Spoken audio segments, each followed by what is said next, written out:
Brothers and sisters, you are the roses which should give off the fragrance of love.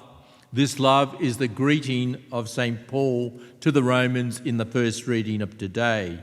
Of the many churches known today as dioceses, Paul greets as each of the churches he started, both men and women. Epikatnes, the first of Asia's gift to Christ, is mentioned. To Mary, he mentions, who works so hard for you. To those outstanding apostles, the bishops, Andronicus and Janelius, Paul's fellow prisoners who became Christians before Paul himself. Then the secretary of Paul, the writer of this letter to the Romans, Tertius. He also greets his readers in the name of Gaudius, together with another prominent citizen leader who is a Christian. What a letter, what an encouragement to us all. How much we have learnt from the early church members. Each has a conversion story. Each helped Paul and his team and vice versa. Because we are in this, we can adopt the same approach to greet others that we know in other parishes, nearby in other dioceses. This is the missionary spirit that again needs to be re-entering the Catholic Church. The spirit of Mary, that willingness to visit other locations, to greet your fellow Christians.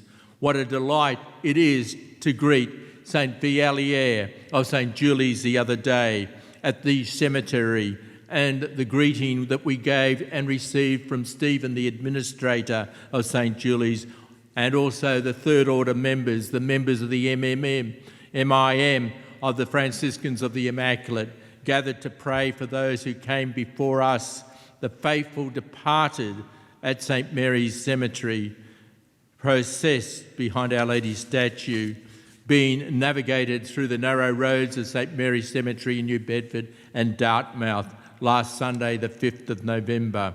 This is what we're talking about, this greeting, this swarm of Christians meeting with other Christians in other locations, expecting that with this greeting from the heart, it also is a sign to those who do not believe. It is by your love that you'll know them, by your love. That's how the pagans were so convicted, the joyous nature that these Christians had for one another and when they greeted even them. So let us start to explore more and more about the way of the Acts of the Apostles, the way Paul acted, the way he wrote, and the way in which he greeted each and every individual that was prominent in the conversion story, and also prominent with doing the ministries which were allocated after he had left the location where he had been designated to be sent as a missionary.